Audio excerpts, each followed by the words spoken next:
5 राज्य, 61 शहर, 150 प्रोजेक्ट और एक वास्तु विहार। नई सोच, नया घर। बनाए रखिए अपना प्यार, सेवा में है वास्तु विहार।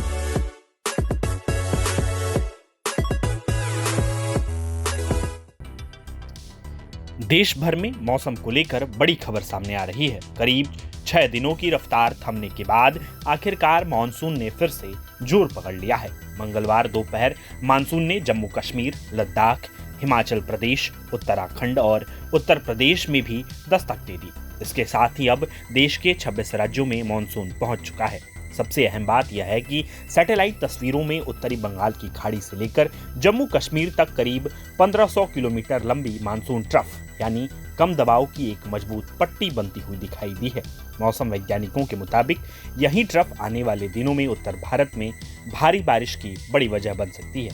भारतीय मौसम विज्ञान विभाग यानी IMD का कहना है कि फिलहाल यह मानसून ट्रफ हिमालय की तलहटी के पास मौजूद है और धीरे धीरे दक्षिण की ओर अपनी सामान्य स्थिति में आएगी।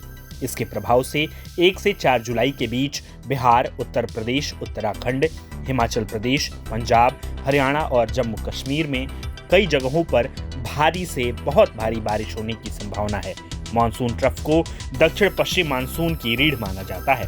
अरब सागर और बंगाल की खाड़ी से नमी से भरी हवाओं को भारत के अंदरूनी हिस्सों तक पहुंचाती है, जिससे व्यापक स्तर पर बारिश होती है। हालांकि जहां उत्तर भारत में बारिश राहत लेकर आने वाली है, वहीं पूर्वोत्तर भारत के कई इलाकों में यही बारिश अब मुसीबत बन चुकी है। अरुणाचल प्रदेश और असम में लगातार हो रही बारिश से बाढ़ और भूस्खलन की स्थिति बनी हुई है। अरुणाचल के लेकू नदी उफान पर है, जिसका असर असम के जिनाई इलाके तक पहुंच गया है। कई गांव जलमग्न हो चुके हैं और NH 515 का हिस्सा भी पानी में डूब गया है। असम राज्य आपदा प्रबंधन प्राधिकरण के अनुसार बाढ़ से 6 जिलों के 22,000 से ज्यादा लोग प्रभावित हुए हैं। धेमाजी जिला सबसे ज्यादा प्रभावित है, जहां लगभग 16,000 लोगों पर इसका असर पड़ा है। करीब 96 गांव बाढ़ की चपेट में हैं। हजारों हेक्टेयर फसलें प्रभावित हुई हैं और बड़ी संख्या में पशुधन को भी नुकसान पहुंचा है।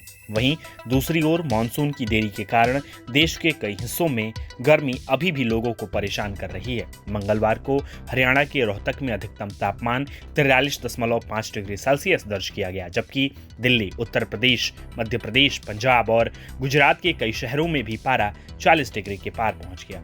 इस बीच यूनिसेफ की चिल्ड्रन क्लाइमेट रिस्क रिपोर्ट 2026 ने भी चिंता बढ़ा दी है। रिपोर्ट के मुताबिक भारत में करीब 8 करोड़ 93 लाख बच्चे ऐसे इलाकों में रहते हैं जहां हीट वेव का खतरा बना रहता है। इतना ही नहीं, देश के लगभग 99.7% बच्चे किसी न किसी जलवायु संबंधी जोखिम का सामना कर रहे हैं। अब बात अगले 2 दिनों के मौसम की। 1 जुलाई को छत्तीसगढ़, तेलंगाना, उड़ीसा, केरल, गोवा, तमिलनाडु, अरुणाचल प्रदेश, असम, मेघालय, पश्चिम बंगाल और सिक्किम में भारी बारिश की संभावना है। वहीं बिहार में तेज आंधी चल सकती है और राजस्थान सहित कई राज्यों में बारिश के साथ तेज हवाएं चलने का अनुमान है।